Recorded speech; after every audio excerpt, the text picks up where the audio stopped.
Em 2024, até o momento que eu gravo esse vídeo, o IFIX cai 10%, algo muito diferente do que a gente esperava lá no começo do ano, quando a expectativa era de Selic em um dígito ao final do ano, de juros mais controlados por conta de promessa de responsabilidade fiscal por parte do governo, mas agora que a gente vê um ambiente desolador e muita gente bem pessimista também para 2025. E aí, diante disso, fica a pergunta, o que está acontecendo com os fundos imobiliários? E para responder essa indagação, estou aqui com Ricardo Figueiredo, analista de fundos imobiliários da Finclass, para falar, Ricardo, e aí? Apocalipse total, correu para as montanhas, é para abandonar FIIs, o que tá vendo? É mais um fim do mundo no meu currículo. Já viu, assistiu alguns já, Alguns né? já, né? Alguns. Sempre tem uma característica similar no fim do mundo. Em todos teve pregão no dia seguinte. Então é hora da gente ter um pouco de serenidade, né? Tentar separar o que é exagero de mercado. O mercado ele é pendular, ele sempre vai exagerar, seja para o bem ou para o mal. Então quando a gente entra num período de baixa de mercado como é agora, a gente nota exageros. Tem alguns componentes novos que a gente não tinha em momentos anteriores. Para enriquecer a conversa, eu vou trazer alguns dados que mostram que a gente está exagerando mais na queda do que em outros momentos em que a gente tinha subida de taxa de juros e os FIIs sofreram, mas você tinha uma situação mais difícil ali quando você olhava para o mercado de fundos imobiliários. Agora, quando você olha para os ativos, né, costumo dizer, a gente tem que separar o macro do micro. A parte macro vai mal. Você está vendo a curva de juros na ponta longa, o juro futuro, estressando, seja o nominal, que você olha o contrato futuro DI, seja o juro real, quando você olha os títulos públicos federais. Você tem o nervo mais sensível, é sempre câmbio. Então você vê a forte desvalorização do real no ano. Mas quando você olha o mundo micro, você vê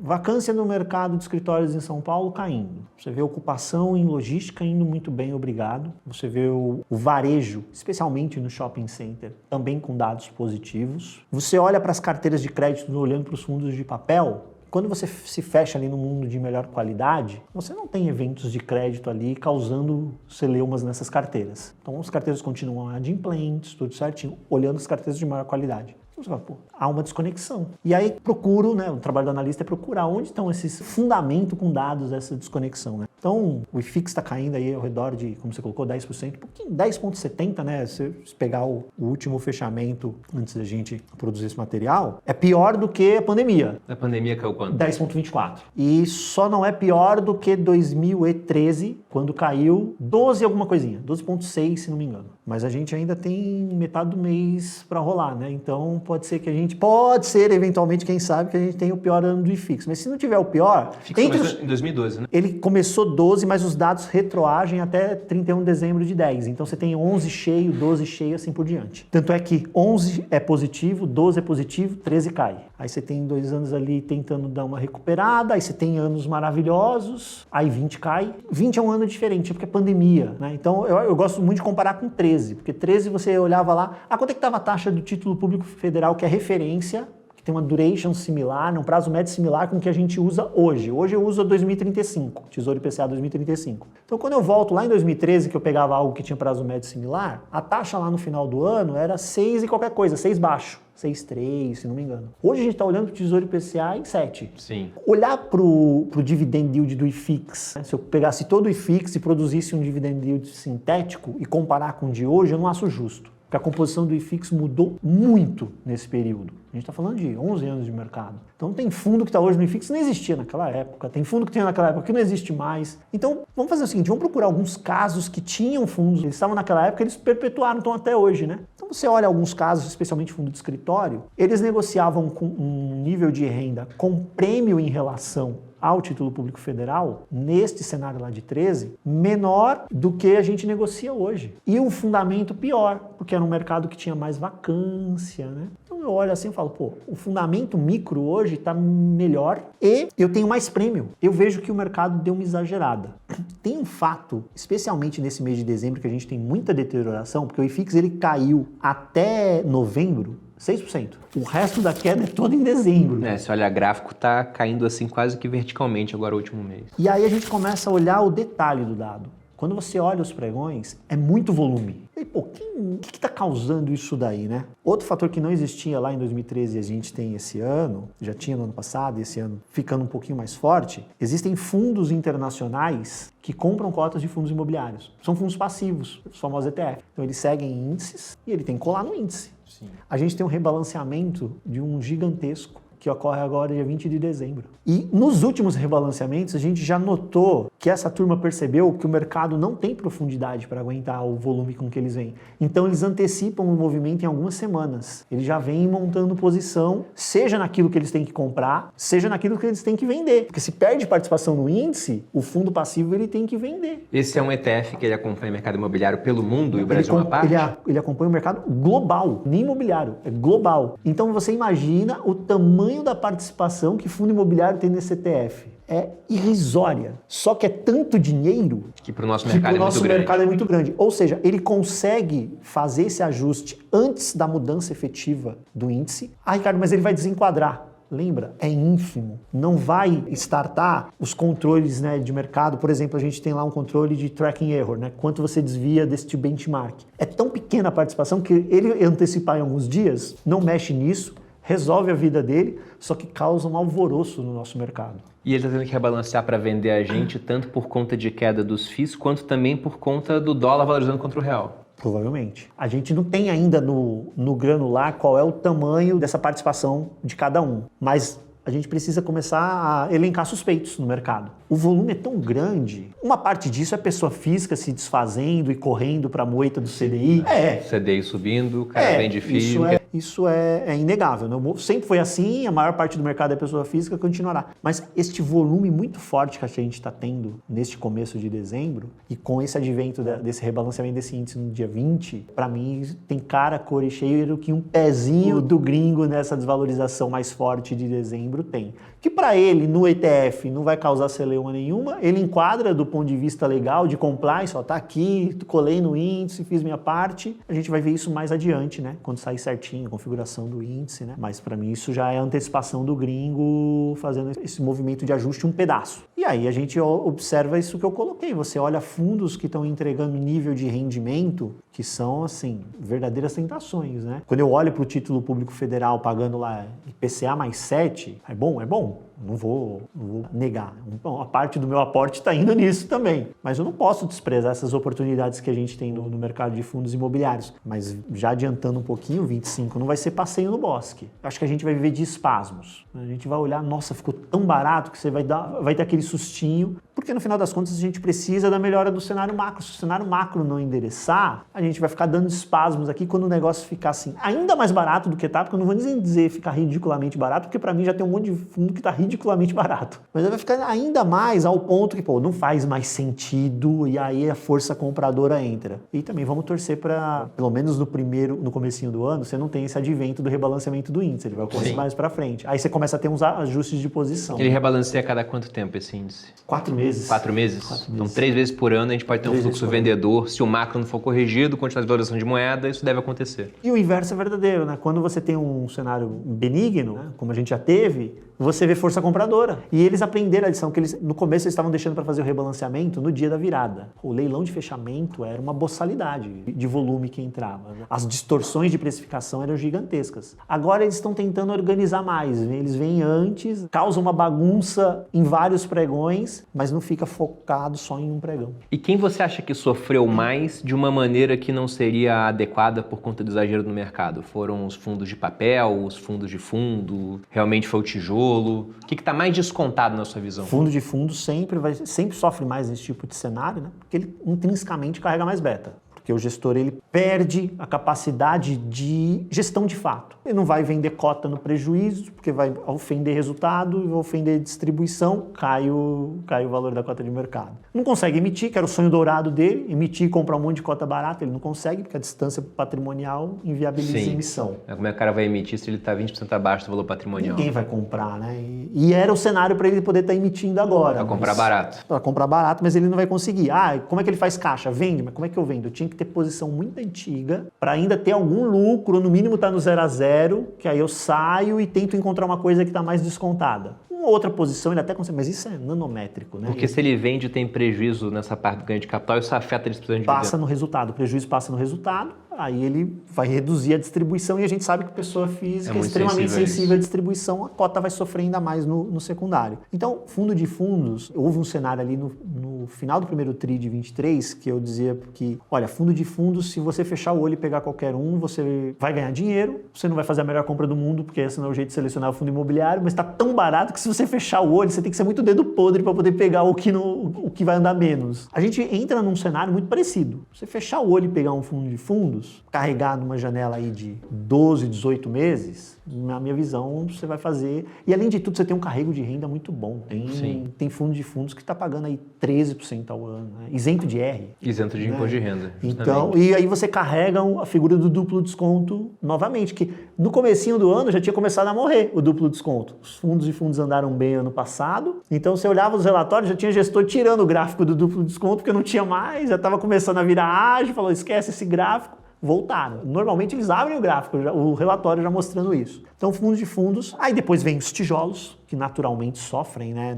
E aí escritório mais, porque escritório foi aquele que carregou uma mudança estrutural de pandemia, carregou vacância. O uso do escritório mudou depois de pandemia. Por conta do home office, mais gente em casa. Trabalho híbrido, enfim, né? Mas mesmo nesse cenário, você olha que a cidade de São Paulo, que é o grosso do mercado de escritórios no Brasil e de fundos imobiliários, a gente teve enxugamento de vacância na cidade de São Paulo. Mesmo as regiões, você olhava Chucre e Zaidan, que era patinho feio, enxugando vacância trimestre após trimestre, inclusive nos últimos trimestres. Não é uma velocidade absurda, mas vem fazendo o papel que a gente esperava, inclusive, para o mercado de escritório. Logística, ocupação das grandes empresas, elas continuam demandando os bons espaços logísticos, então você não vê vacância desenfreada, pelo contrário, os níveis de ocupação estão ótimos. Shopping center indo muito bem, estava vendo hoje mesmo dados de expectativa da Abrasca, Associação Brasileira de Shopping Centers para o Natal, crescimento de mais de 6%, quase 7% é o que eles esperam para as vendas de Natal. Se você for ver vis-a-vis IPCA, é crescimento real, né? Você está acima da inflação. Quem anda de final de semana, não sei se você já foi final de semana em dezembro no shopping. Não, já fui já. Caótico para você estacionar, para você poder andar no shopping, super cheio. Eu conto pelo nível de vezes que as pessoas me param, né? Que geralmente eu sou pouco parado. Eu fui no shopping e fui no JK Iguatemi, que é um perfil que me para menos, assim, digamos. E mesmo assim eu fui parado umas 20 vezes. Eu falei, caramba, né? Minha esposa falou, isso é shopping em dezembro.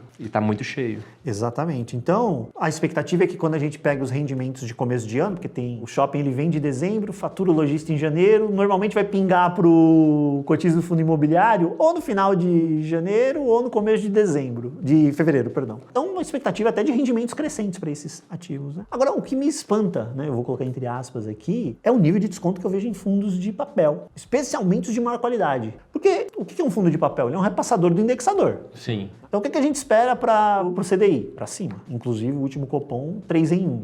Já encomendou os próximos as duas reuniões. Inflação, a gente ainda não terminou a subida de inflação. A gente vai fechar esse ano estourando o teto da meta. A expectativa para o ano que vem, pelo menos no último boletim Focus, é de estouro de teto de meta de novo. Há quem fale que a gente já bate 5% no acumulado 12 meses ainda em dezembro. Há quem fale que isso vai ocorrer no primeiro tri do ano que vem, mas fato é que vai subir, vai bater 5% no acumulado 12 meses. Ou seja, você pega lá as expectativas de inflação, a de dezembro ainda um pouquinho mais alta, a de janeiro mais paradinha, a de fevereiro estoura. Mais de 1%, como essa sazonalidade comum. Tem mais renda vindo aí desses fundos, dado que o devedor aguente pagar. Se você vai na carteira de melhor risco de crédito, esses caras têm fundo que está aí na indústria desde a época do IPCA de 10% ao ano. Não deu pau lá. O gestor continua tendo os mesmos critérios para fazer a seleção dos CRIs. Ele selecionou uma carteira que sobreviveu ao IPCA 10 porque ele não sobreviveria ao IPCA 5. E por que esse nível de desconto que a gente vê nos fundos de papel de belíssima qualidade? Esse, eu acho que é onde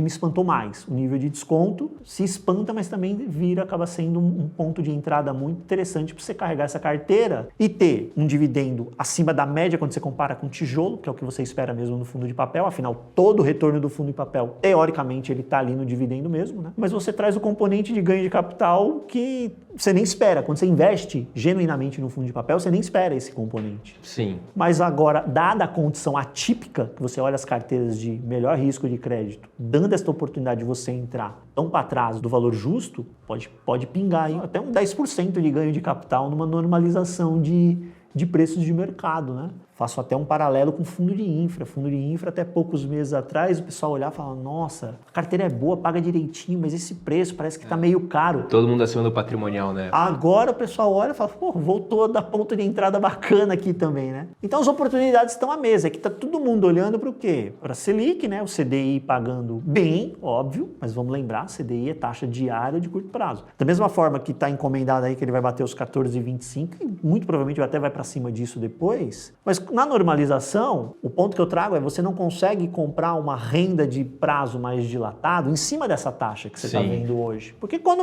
a Selic começar a cair mais adiante, e a gente espera, nem que... não estou dizendo que vai para 8, eu estou dizendo que se ela cair lá de 15 e vier para 12, para 11, depois para 10, teu fundo de papel CDI vai pagar menos. Mas as carteiras de IPCA, o Brasil não é o aluno nota 10 e não vai ser, eu não tenho esperança de ver o Brasil aluno nota 10. Ele vai ser esse aluno nota 5 quando ele se mata de estudar para não reprovar. Ele passa a maior parte do tempo sendo aluno nota 4. Então nossa inflação é essa daí, vai ficar rodando 4 e pouco, dando um sustinho de 5. Aí você pega, compra isso com a carteira IPCA, esse IPCA, mais 9, mais 10, que é o que você está conseguindo comprar hoje nos fundos de papel de melhor qualidade. Tem fundo middle risk, que tem carteira redondinha, risco intermediário. Eu estava fazendo conta, eu estava pagando IPCA mais 17. E você olha para a carteira, é uma carteira ok. IPCA é mais um risco 17. 17. Aí você vai falar, gente... E assim, é o fundo que surgiu... Não, é um fundo que já tem uma década na indústria.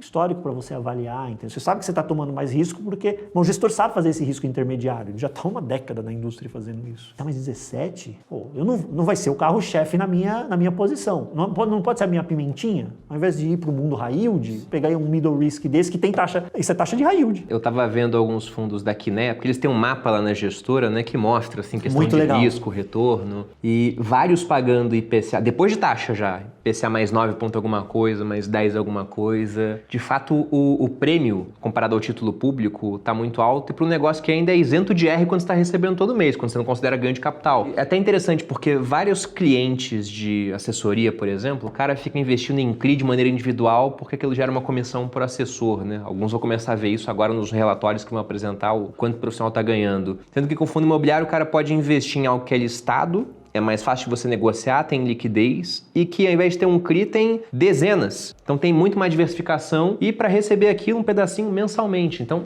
é muito atrativo. Uma dúvida que eu tenho sobre essa questão de todo esse desconto, você acha que de alguma forma o mercado pode estar precificando, por exemplo, que os CRIs são CDI mais alguma coisa e apesar do Banco Central, o Copom em si, na última reunião, ter encomendado mais subidas de 1%, a gente vê que toda vez que o Copom sobe juros, começam os ataques do PT contra o Roberto Campos Neto. E agora, em dezembro, a gente tem a mudança da presidência. Vai ser o Campos Neto entre o Galípolo, indicado pelo governo Lula. Será que o PT vai continuar atacando o Galípolo? O Galípolo vai ceder à pressão do executivo e talvez a gente tenha uma Selic aumentando menos, o pessoal está botando isso na conta. Ou, por exemplo, na parte do IPCA, o pessoal pode estar botando na conta que vai haver algum tipo de mudança na metodologia de cálculo do IPCA. O Geraldo Alckmin outro dia falou que, olha, a gente devia tirar a inflação de alimentos do IPCA. Por quê? Porque é que mais sobe. Aí ele quer tirar o que mais sobe, né?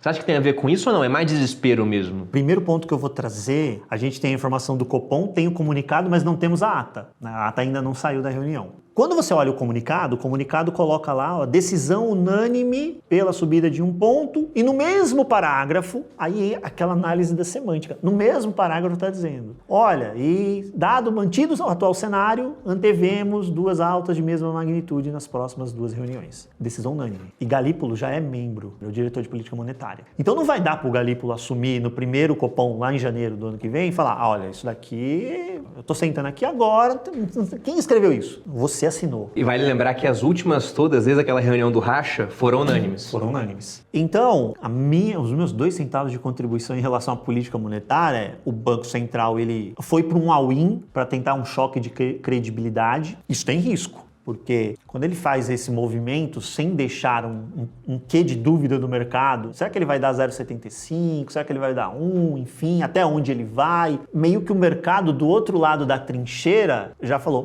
esse é o tamanho da munição que ele tem. Eu já sei qual é a munição que ele tem. E aí você começa o embate, né? Já tem gente que começa a olhar, será que não dá para ser 125 pontos na próxima, apesar de você ter se comprometido só com um? O mercado ele vai cutucando mesmo, né? E fora isso ainda tem a expectativa. Nas duas, não vai acabar nisso. Para além dos 14,25, vai até onde? Tem gente que coloca 14,75, tem gente que já colocou 15, tem gente que colocou 15,25 na mesa. O ponto é, o que fará Galípolo depois de março? A de janeiro? Porque, vamos lá, o cenário vai mudar em 90 dias? O ponto é a cada 45 dias, né? Então, ele já disse, se nada mudar nos próximos 90 dias, um ponto em janeiro, um ponto em março. Eu não acho que vai mudar provavelmente não. Dramaticamente o cenário. O que fará a Galípolo na reunião depois, na reunião seguinte? A gente vai estar tentando trabalhar com dados. Então a gente vai ter que ver onde vai estar a expectativa de inflação dentro do horizonte relevante. A gente vai ter que entender como é que vai estar essa dinâmica fiscal. O pacote não anda, fica discussão, fica o tomar lá da cá, essa rinha política que virou Congresso e STF. Lembra daquelas questões das emendas PIX? Os caras estão discutindo lá, vai ou não vai, libera a grana, não libera a grana. E Galípolo,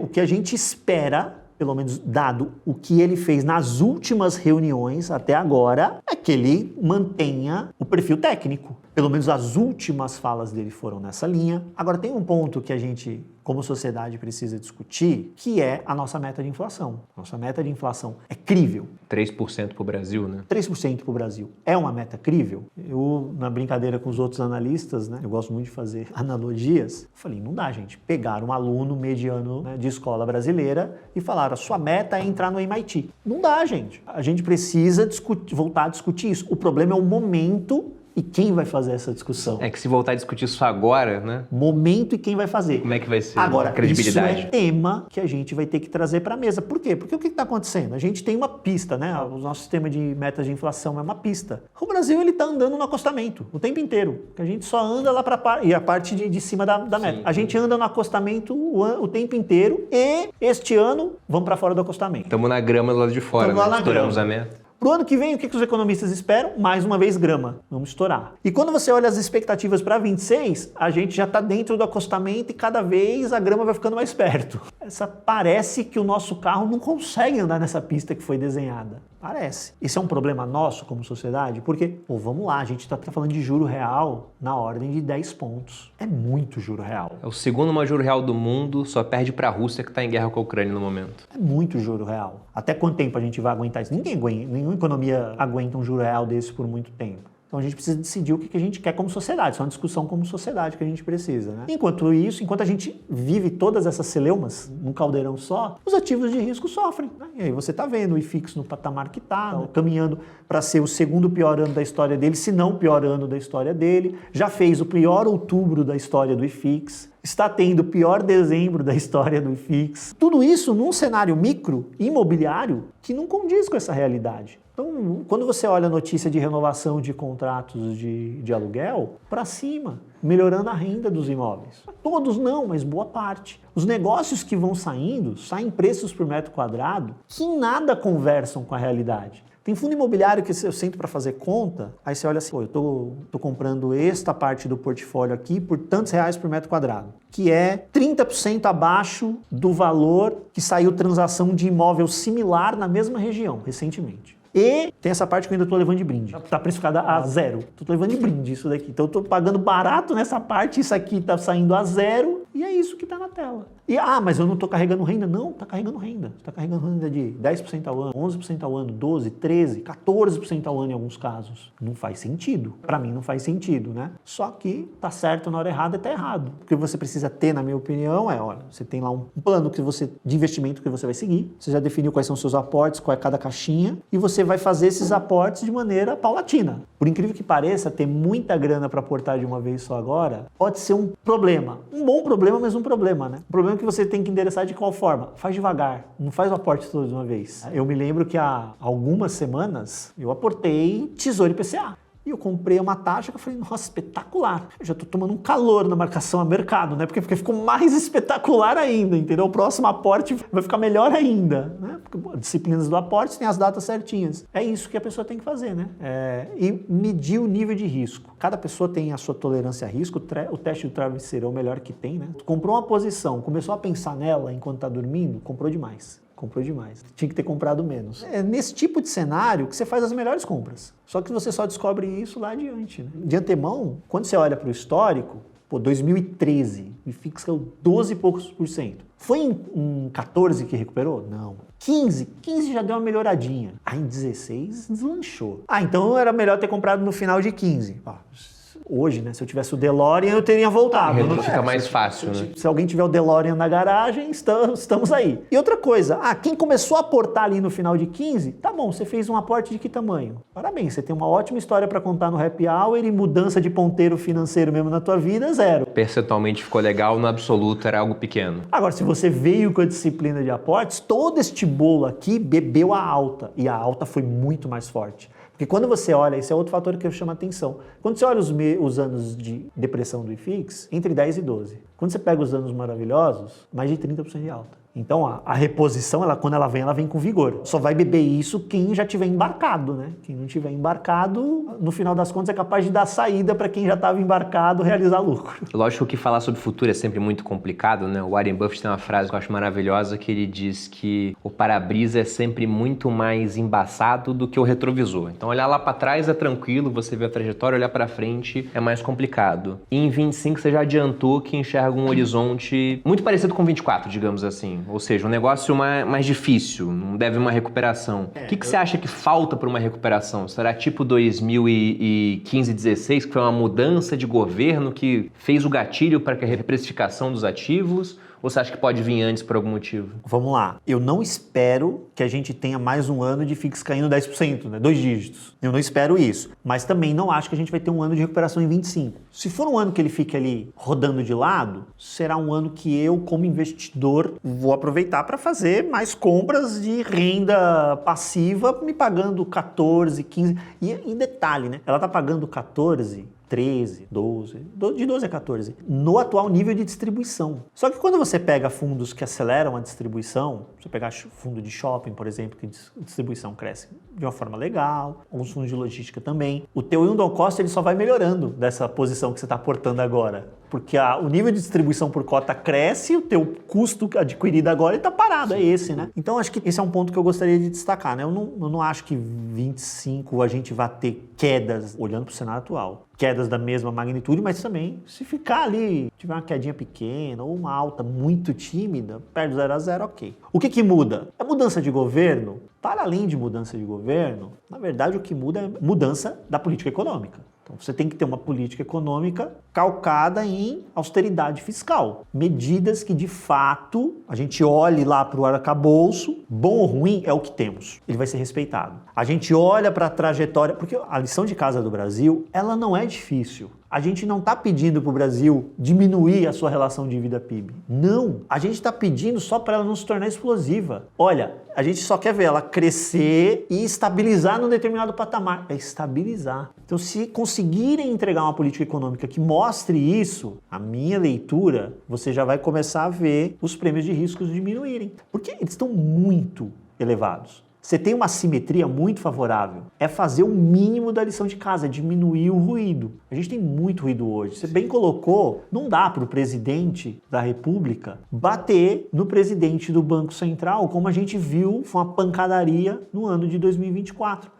A credibilidade do presidente do Banco Central, o mercado coloca em xeque, não a dele, porque ele se mostrou firme e fez a condução da política de acordo com o manual que está lá. O manual diz, olha, desancorou a expectativa de inflação, eu tenho que pôr juro, o remédio é esse. O ponto é como é que fica o próximo, que é indicado por ele. Aí foi a grande dúvida do mercado, e você começou a estressar. Se a gente endereçar, veja como são as coisas, né? A gente conseguiu, a comunicação falha, conseguiu pegar algo que é positivo, porque o pacote de corte de gastos, e aqui a gente não vai entrar no mérito, vão entregar tudo, não vão entregar tudo. Não, olha para o pacote, eu estou cortando gastos. A natureza dele é positiva. Como é que os ativos pioraram depois disso?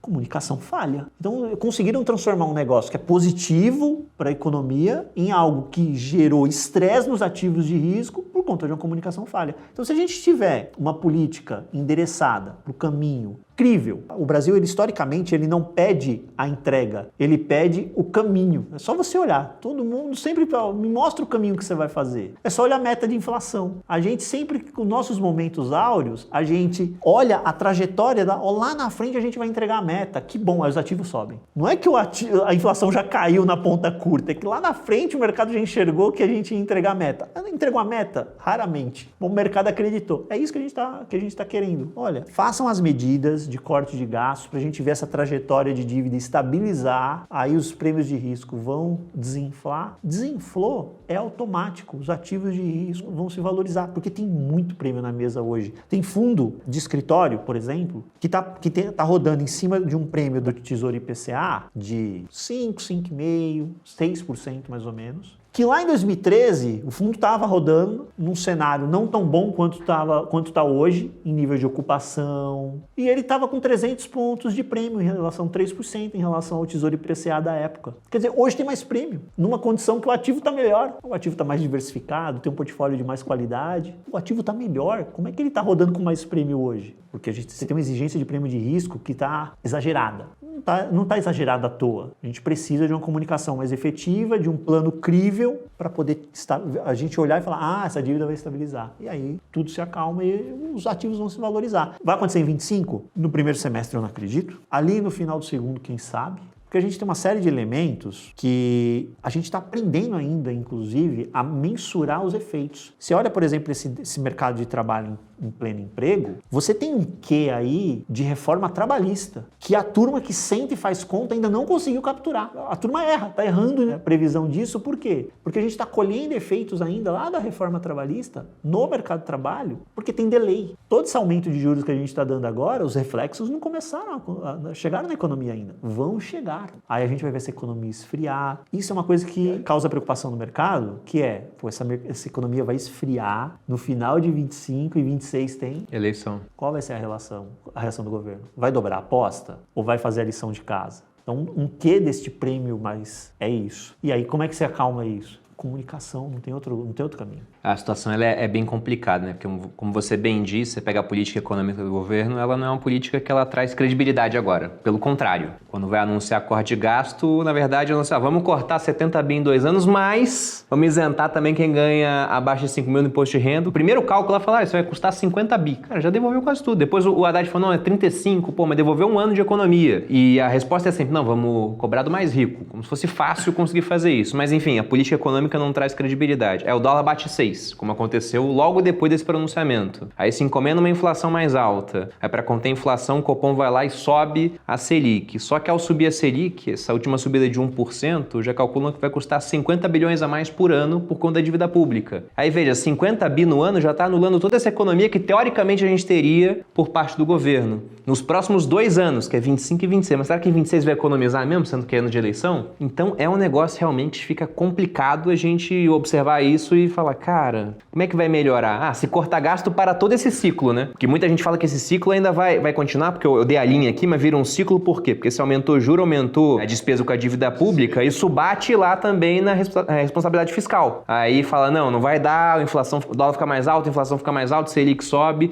e fica o ciclo. Para anular isso tem que cortar gasto, mas não é o que a gente está vendo, infelizmente. Essa questão do IR, a isenção é perda de receita na veia. Sim. Ponto. A receita que seria a contrapartida, ela é incerta. Porque vamos imaginar que passe a tributação. Só que a tributação só vai existir se o dividendo for distribuído. E se a empresa decidir reter o lucro para reinvestir? Você não tem essa receita. Ela não existe. Ele não foi distribuído. Não, e é o que tende a acontecer, né? O pessoal usa meios para que essa tributação ela não ocorra. Isso foi a saída mais simples que tem. Existem outras saídas que são mais criativas que vão surgir. O advogado tributarista está aí para isso, para ser criativo. Sempre. Sempre. Mas essa é a mais simples. Eu não vou distribuir. Se eu não distribuir, a gente reinveste aqui dentro, faz o bolo crescer e uma hora eles vão esquecer da gente aqui. Lá na frente a gente tira esse dividendo. A gente posterga o pagamento. O rombo ficou aqui, porque a tua isenção já está dada. Exatamente. Então, é esse tipo de coisa que vai aí prejudicando ainda mais esta variável. dívida PIB. Enxergar essa estabilização é o que a gente precisa, é o que o mercado deseja. Aí você vai ver expectativa de inflação começar a convergir a meta, aí o Banco Central vai falar, agora eu estou confortável para começar um ciclo de redução de juros. E como você falou, o tributarista ele sempre está lá para fazer o seguinte, vamos supor que com essa tributação do governo, passando isso, que eu acho que não vai acontecer, mas eu tenho que pagar 1 milhão em imposto. Aí tem um tributarista que fala, cara, me contrata porque eu faço você pagar só 500 mil. Pô, vale muito a pena. Na verdade, eu tenho R$ 999.999,99 para contratar alguém para pagar menos imposto, porque eu tenho 1 milhão que eu vou perder, então qualquer coisa que vier abaixo disso, vale a pena. E aí surgem as coisas mais criativas, né? Ah, não, veja bem, a gente abre uma empresa lá nas Caimã, aí você vende a sua marca para eles, a empresa aluga a marca para você, você teve 10 milhões de lucro, na verdade vira 10 milhões de despesa que você paga lá e tira o lucro isento. Então tem um monte de coisa que dá para ser feita, de modo que foi muito mais um negócio para jogar para torcida, do que de fato alguma coisa séria e como você disse, o que era um pronunciamento para cortar despesa, gasto, virou um pronunciamento de corte de receita. Isso é muito ruim. E aí, Ricardo, antes dos seus comentários, inclusive, eu queria também deixar uma pergunta. Você recebeu 100 mil reais agora, por exemplo. O quanto você alocaria em FIIs, sabendo que 25 não deve ser um ano, pelas estimativas, assim, tão bom? E como é que você faria isso? Além dessa questão da gradatividade, você olharia com mais carinho para quais setores? Assim, a maior parte iria em papel, tijolo? Eu tenho a disciplina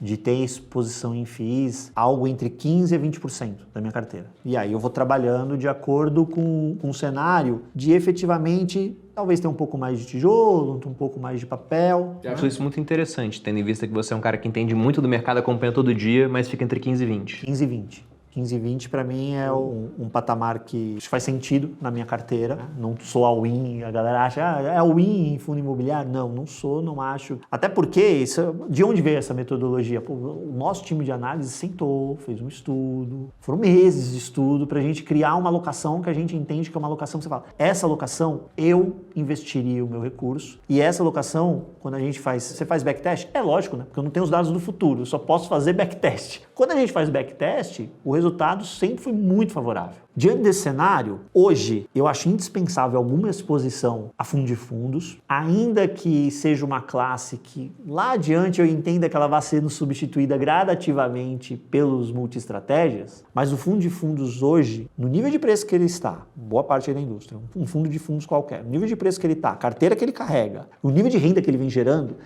um nível de renda assim, na bola, é recorrente. Porque o gestor quase não está conseguindo girar a posição. Eu tenho uma simetria extremamente favorável, né? Então, pode cair mais alguma coisa? Pode, né? Mas o potencial de ganho que eu tenho aqui me lembra muito um cenário quando a gente encarteirou fundos de fundos ali em 21, 22, que quando a gente destravou, a gente fez 2 vezes IFIX e não foi qualquer IFIX. A IFIX subiu 20, os 2 fundos de fundos que tínhamos, cada um subiu 40%. Agora, vai ser carro-chefe da alocação? Não. Por quê? Porque esse negócio tem mais volatilidade. Vai chacoalhar. Então, tem que ter. Eu tenho ainda mais tijolo do que o IFIX. O IFIX, grosso modo, tem uns 40% de fundo de papel. Tenho menos. Eu colocaria ali, sei lá, 30% em fundo de papel. E ficaria no mundo safe, high grade, cat. Por quê? Porque tem tanto prêmio ali dentro. Numa carteira de crédito de muita qualidade, não faz o menor sentido se você quer olhar para o mundo high yield. Não faz o menor sentido. Até porque se o CDI for parar em 15, né, no high yield vai ter calote. Tem uma taxa lá, tem um CRI lá dentro que tá lá, CDI mais 10. CDI mais 10 com a Selic 15, o problema não é do devedor, é do credor. O credor tem um problema. Como é que você vai receber isso? Você já começa a olhar para a garantia. É o tipo de coisa que você já começa, deixa eu ver essa garantia. No mundo high grade, por incrível que pareça, você tem garantias melhores, normalmente são garantias mais líquidas, e uma garantia que você olha, que você fala, pô, que bom que ela tá aí, mas eu tô recebendo aqui, que é o que eu queria mesmo, né? Receber. Você não compra um CRI para exercer a garantia, você compra um CRI de olho em receber. Esse é o objetivo. Você não quer ter esse problema. Esse é o objetivo. Lembrando que high yield a gente poderia colocar uma outra palavra, né? Desmarketizando, de high risk, exatamente. High risk. Por isso que ele paga tanto, porque tem muito mais risco. Muito mais risco. Alguma exposiçãozinha, eu vou colocar aí algo entre 5% e 10%. Em fundo de fundos, para fechar ali já que vamos ficar com 30 com fundo de papel, sobraram 65 para tijolo, e nesse mundo de tijolo, eu faria quase que uma divisão exata entre escritório, e aí você foca nas melhores localizações, São Paulo, você tenta Faria Lima, não precisa ser só o mundo AAA. Se você tiver um ativo B, mas ele tiver na JK ou na Faria Lima, você está muito bem. Esse ativo tem demanda. E os fundos estão muito baratos. Shopping Center também foca em multiativos, entendeu? Porque você já está super diversificado. Shopping center é uma máquina de repassar a inflação para o aluguel do lojista. Esse ano foi um ano muito diferente para shopping center. Se você olha nos dados, as receitas de locação crescem menos do que as vendas. Por quê? Quando você volta no primeiro semestre, você vê o IGPM acumulado negativo. Então você teve um ano em que o poder de repasse de inflação foi menor. Acontece. Nos contratos são IGPM. Só que agora, quando você pega o segundo semestre, você vê a posição contrária. Por que a gente tem expectativa desse IPCA acelerando? O IPCA, ele engravida do IGP. Sim. Então o IGP ele já vem acelerando, ele já passou dos 5% acumulado já há mais tempo. O IPCA está grávido do IGP. Então isso vai passar para o contrato de shopping center e a gente vai voltar a ter o cenário natural de shopping center, que é o chamado leasing spread positivo, o aluguel crescendo acima da inflação. No ano que vem, o aluguel crescendo mais do que a venda. Logística, a gente continua vendo um movimento de tomada de área pelos grandes ocupantes, Amazon, Mercado Livre, DHL, Anju, que faz delivery e-commerce chineses, também chegou com força. E a gente tem um mercado logístico ainda que é muito pobre de ativo de qualidade. Então, esses caras têm demanda, os ativos ainda, muitos estão sendo construídos, tem espaço ainda pra gente crescer em logística. Renda urbana eu continuo gostando muito, por quê? Porque é um contrato mais seguro, né? Você tem contrato muito longo, multa pesada. Então, esse é um tipo de ativo que no cenário normal, você nem espera tanta valorização da cota, mas você tem uma perenidade de renda muito boa. Só que esses caras estão tão depreciados que você já tem também a valorização da cota implícita também na expectativa, que você está comprando barato. Então eu dividiria mais ou menos em partes iguais esses 65% nesses 4 grupos. Renda urbana, logística, shopping center e escritório. E na parte de fundo de papel, fica no mundo do high grade, fica no mundo seguro, 35%, você falou 100 mil reais, você consegue pegar ali uns 3 ou 4 fundos de maior qualidade, diversifique indexador, não precisa ficar só no CDI, porque a tendência da turma agora é, CDI subindo, vou pro CDI. Os maiores descontos estão nos fundos de inflação, nunca aposte contra a inflação no Brasil. É verdade, historicamente então, vale muito a pena ter comprado a inflação. Pode comprar a inflação que não vai ser ruim numa carteira de bom risco de crédito. Na carteira high yield você pode tomar um calor lá na frente, mas na carteira de bom risco, então eu faria essa divisão hoje, né? Tem gente que corre mais para fundo de papel nesse cenário adverso, eu entendo, desses níveis de preço eu passo a entender ainda mais, mas eu não desprezo a capacidade de bons ativos, bons tijolos pegarem preço. É só você olhar o histórico, inclusive das últimas negociações no mercado imobiliário. Agora resta saber se o pessoal vai ter essa paciência, né? E isso é curioso, porque teve um vídeo que eu gravei aqui no canal onde eu estava vendendo KNSC na época, um fundo de papel muito bom. E ele estava sendo negociado por 1,05 do valor patrimonial. Eu falei, olha, é muito bom, mas está caro, eu vou vender. Agora esse fundo e vários outros estão negociando abaixo do valor patrimonial. Quando eu vendi era um crime. Agora se eu comprar, talvez eu seja um idiota. Já que 2025 ainda deve ser um ano complicado, mas para fechar os recados finais aqui do Ricardo, das redes sociais, etc., eu lembro sempre de uma frase do Howard Marks, o gestor americano. Ele disse que você não fica rico comprando coisas boas, mas sim comprando bem as coisas. E quando você pode comprar bem o que é bom, é melhor ainda, né? Exatamente. Assim, eu costumo dizer que ativo tem preço. Tem preço de entrada e preço de saída. Então você pega um sonho do dourado. Eu quero um prédio de alto padrão na Faria Lima. Espetacular. Se você pagar caro, você pode até ganhar dinheiro, mas não vai ser espetacular. Se você comprar um prédio B na própria Faria Lima ou numa região ali na cercania, mas você comprar bem pra caramba, adivinha, você vai fazer mais dinheiro. Sim. Com certeza. Bom, Ricardo, muito obrigado, cara. Recado final para o público, em suas redes sociais também? Vamos lá, acho que assim, é momento da gente semear bons portfólios. Não dá para desprezar fundo imobiliário nesse cenário. Eu também sou comprador nesse cenário de título público federal, indexado à inflação, o famoso Tesouro IPCA. Sou comprador, mas eu não desprezo, né? As minhas criptos estão salvando a carteira nesse ano, como todo bom investidor de portfólio diversificado, mas não despreze os fundos imobiliários, porque é tempo da gente semear bons portfólios em níveis de preço que a gente vai sentir saudade. E quem quiser acompanhar meu trabalho, eu estou no Instagram, ricardo.fiis. Abro caixinha de perguntas lá para o pessoal tirar dúvidas, né? Um momento mais psicólogo, sem querer fazer o exercício indevido da profissão do psicólogo, mas é um momento que a gente mais tenta acalmar os investidores e as investidoras. E com vídeos no canal da Finclass no YouTube, toda semana tem vídeo lá onde a gente tenta ensinar um pouquinho mais de fundo imobiliário pro pessoal. Bom, perfeito. Muito obrigado pela presença. Espero que volte mais vezes. Para quem assistiu, muito obrigado pela audiência. Se gostou do vídeo, deixa o like, se inscreva aqui no canal. Um grande abraço e até a próxima.